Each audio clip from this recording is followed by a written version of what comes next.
Everybody set?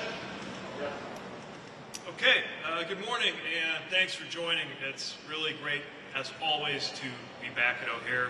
And I appreciate the opportunity to share both a recap of how summer went for the national aviation system and a little bit about what we're expecting, what we're working on going into the balance of the year.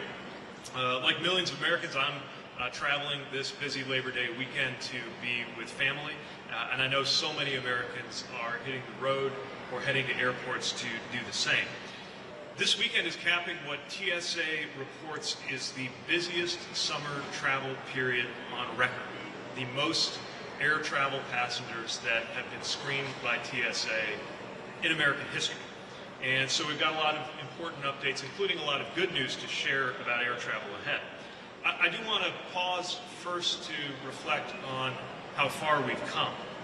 It wasn't that long ago that we were in the middle of the pandemic, and the biggest concern around our nation's airlines was whether they were going to stay in business at all. But with President Biden's leadership, the economy came back swiftly and demand came roaring back for air travel. And of course, as we all know, U.S. airlines struggled to meet that demand, which led to a cancellation rate that hit 2.7% in 2022. This year, we have seen significant improvement.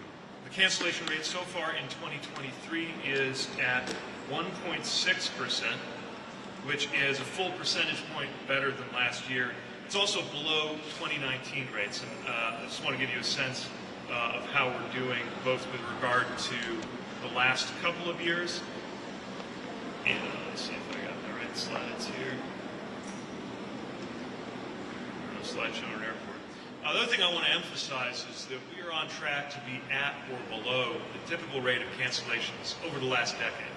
So not only are we seeing the system rebound from the worst effects of COVID, but we're seeing things come more in line with what we would have regarded as normal.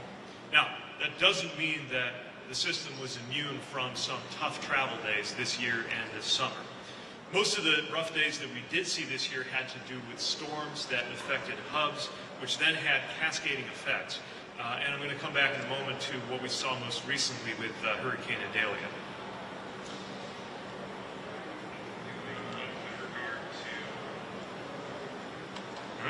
Okay, now I want to talk about delay minutes. When we look at delays that are attributed to the national aviation system, which does not include things that are under airlines' control, what we see is that about 2.6% of delay minutes had to do with air traffic control staffing issues. I would like to see that number at 0, but it has improved substantially from what we saw a year ago, which is represented by the gray bar, was about 11%. And a lot of the improvements that we're seeing have come from work that our department has done both internally and collaborating with airlines to identify challenges and issues and to find solutions. For example, in Florida, commercial space launches are now happening so often that it can have an effect on airline schedules. So we're engaging that growing industry to try to keep peak airline travel times clear of space launches when there has to be a window, a box created both in time and in space to deconflict the airspace and make sure that those launches are safe. We've also authorized 169 new, more efficient flight routes made possible through GPS technology that save time and money by requiring effectively less mileage as the aircraft is flying. And we are proud to announce that the FAA has met its goal for hiring air traffic controllers this year. Hired 1,500 air traffic controllers, which brings us to a total of 2,600 controllers currently in the training pipeline. And I want to emphasize that we are talking about highly skilled positions that require years of training. In fact, qualifying as an air traffic controller takes about as much time as law school. And that is one of many reasons that it is extremely disruptive for Congress to even be considering a shutdown. If there is a shutdown, that would again disrupt ATC training, just as we are seeing the numbers improve and closing the gaps that we've seen in the system to get people trained and on position. Now, as I mentioned, we're seeing cancellations not just down from last year, but on track to be on par or a little bit better than historic norms before the pandemic, but we view that as a challenge to do better still. We also know that there will never be a rate of zero. Passengers face disruptions and cancellations, and when things go wrong, we want passengers to know that DOT has your back, and that we have secured stronger consumer protections for travelers. So it's very important for passengers to know their rights. A few recent updates I want to share. Earlier this week, we announced a $4.1 million fine against American Airlines for keeping flights on the tarmac for long periods of time without letting passengers off. Now, that is our department's largest ever penalty for violating the tarmac delay rule. When flights were canceled or significantly changed and passengers no longer wish to travel, we have helped them get over $2.5 billion and counting in refunds. And we have issued a final rule requiring airline lavatories to be more accessible for wheelchair users. We have begun work on a series of new rules that would require airlines to get rid of junk fees for things like being seated next to your kids, and for the first time in history, to require that airlines compensate passengers when the airline causes a major delay or cancellation. And as those rules are working their way through the federal process, we have already secured a number of enforceable commitments from almost all major U.S. airlines. No? There we go. I want to show you a little before and after picture. Before the efforts that we undertook last summer, none of the 10 largest airlines in the U.S. guaranteed meals, hotels, or ground transportation to passengers when they caused a cancellation. Now, 9 of those top 10 airlines guarantee hotels and ground transportation, and all 10 guarantee meals. So if you're traveling this weekend, really anytime you're traveling, we strongly encourage passengers to check out flightrights.gov to better understand what you are entitled to when you experience an issue. We think that's important to understand before you book a ticket, and once you've booked a ticket, we think that's important to understand for the airline that you're going to be traveling with. Now, a little preview of the next few days. As we're gearing up for this Labor Day weekend, FAA expects close to 50,000 flights today, around 45,000 on Monday and on Tuesday. And we're expecting airlines to keep up that progress to get people where they need to go safely, reliably, and comfortably. And again, I want to emphasize, while we are prepared to enforce passenger rights aggressively when airlines are not doing the right thing, we're also always ready to collaborate with airlines in real time to address and resolve operational issues, including to handle weather challenges. With Hurricane Idalia, for example, on Wednesday, we saw airport closures in the areas directly affected, and we saw some cascading effects from that on flights nationwide. But by yesterday, cancellation rates were largely back to normal, and today, with Idalia out of the area, airports are largely back to normal, although they are seeing those Labor Day volumes coming at them. So as always, we recommend that passengers get to the airport with plenty of time to spare. I want to end with updates on the most important job of this department and of the FAA, and our top priority when it comes to air travel in the United States, and that is safety. Now, one big concern that we've had in the air has to do with unruly passengers. And here again, I want to share some of the numbers. There was a massive spike in unruly passenger incidents during the pandemic. We have seen numbers get back down much closer to pre-pandemic levels, but in recent months, as you can see, we've seen another uptick that is an area of concern. That is one reason why we are continuing the zero tolerance policy for people who act out on an airplane.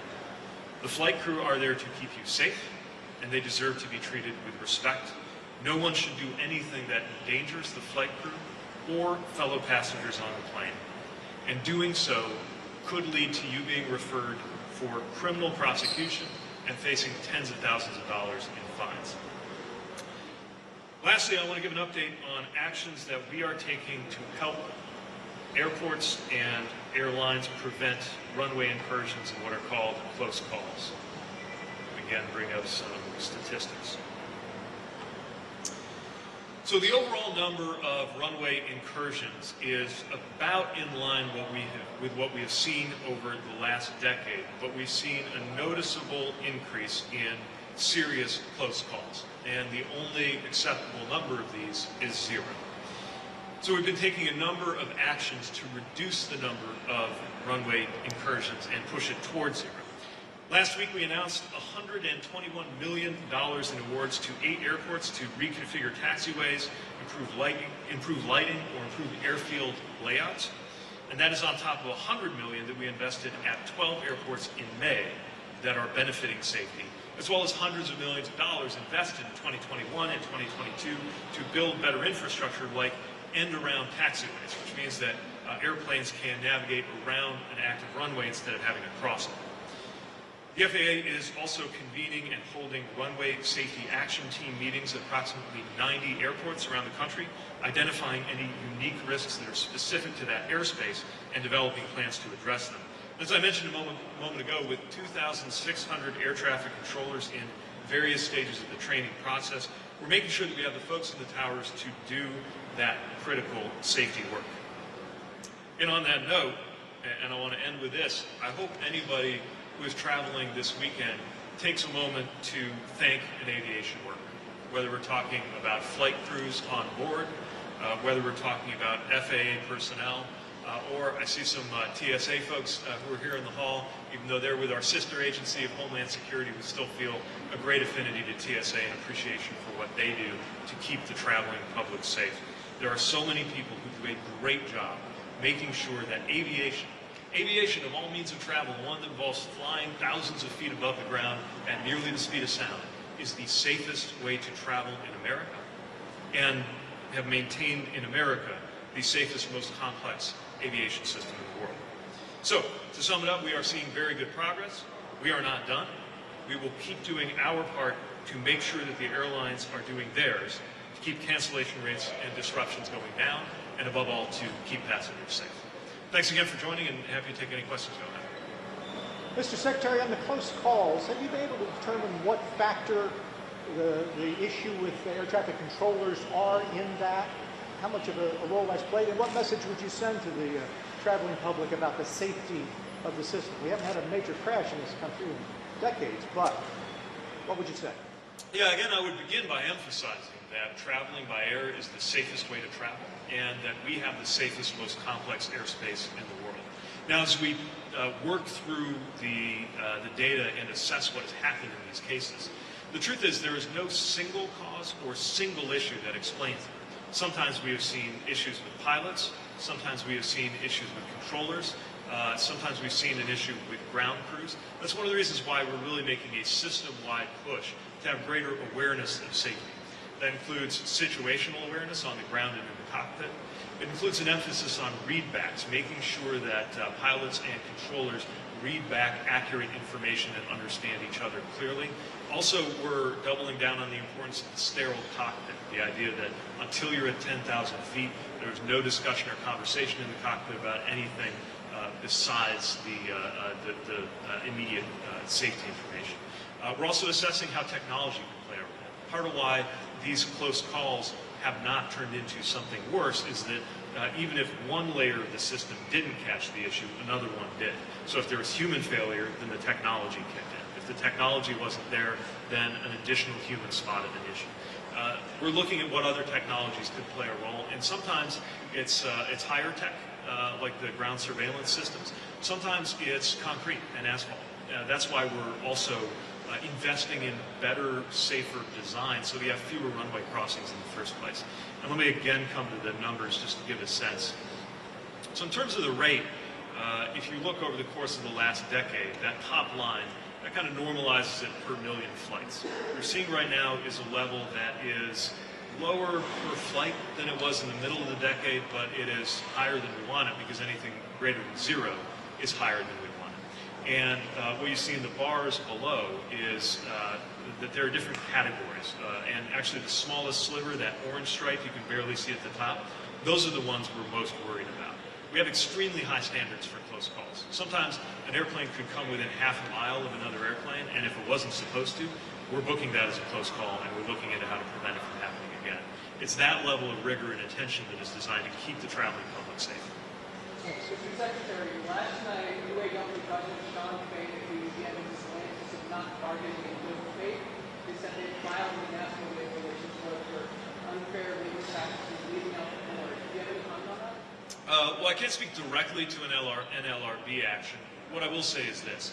The United Auto Workers are acting to make sure that workers benefit from the next chapter of the auto industry.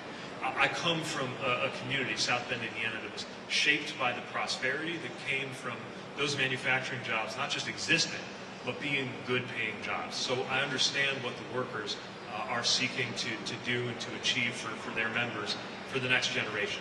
And Acting Labor Secretary Julie Su, Gene Sperling at the White House, they've been in frequent contact with the parties, obviously urging the parties to come to a resolution that does right by workers, that sets up the auto sector in the U.S. for success, and that hopefully can avoid a disruption. Mr. Secretary, you were focusing a lot on rail during your event. A few days ago in Chicago, a number of trains, Amtrak trains, were canceled. This is a choke point, and definitely getting worse over the last few weeks for freight rail. What's the administration doing to reduce both freight and passenger delays on the rails?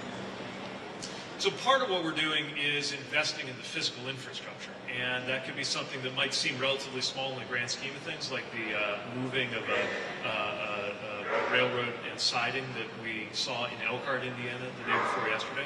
But it's a really big deal for that community, not least because that's very close to a school, and when trains get backed up there, people have an issue, a safety issue, getting to school. But there's also a very important piece here, which is holding freight railroads accountable for their responsibility to clear the way for passenger traffic. Often when Amtrak is delayed, it's not because of Amtrak. It's because a freight railroad did not give way to that passenger traffic, even though they are legally required to do so. The Surface Transportation Board, led by a Chicagoan, Chair Oberman, is taking a hard look at that, and I think we are entering an era of greater accountability for freight railroads to make sure that passenger traffic gets prioritized as the law says it should do. Mr. Secretary. Back to the issue of unruly passengers. Are there any thoughts on why we are suddenly seeing this uptick after a steady decline? And besides issuing stern warnings, is there anything else the airlines or the authorities can do? Well, airlines are empowered to take steps to ban passengers from flying on that airline again if there has been an issue. But we're also making sure that federal enforcement is backing up flight crews and backing up passengers who shouldn't have to deal with other passengers doing that sort of thing. That's why since adopting that zero tolerance policy, we have seen a number of people who did not do the right thing get referred for criminal prosecution and face major fines. And we're going to continue to take a hard look at what we can continue to do to send that message. Again, a dramatic improvement compared to what we saw during the worst days of COVID, but even one incident like this is too many. It shouldn't have to be said, but I'll just say it. If you're on board an airplane, do not get in the way of flight crew. Listen to what they are telling you. As the captain always says, they are there primarily for your safety, and we expect everybody to respect flight crews and their fellow passengers. Mr. Secretary, thousands of migrants have been sent to Chicago since last year. Even just here in O'Hare, over 400 migrants are currently in a temporary shelter. Mayor Johnson's administration says there's a federal responsibility to help cities like Chicago dealing with this influx of migrants. What do you think the federal government's role is to help these people? Well, the biggest thing that we need is comprehensive reform, which unfortunately some of the very same voices who seem quick to embrace this issue as a political football will also be some of the first to get in the way of any kind of bipartisan work to have the reform that is needed for human reasons and for economic reasons.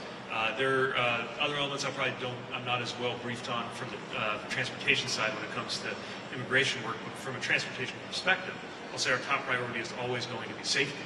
And I'm also concerned about any safety implications of political stunts related to the movement of migrants.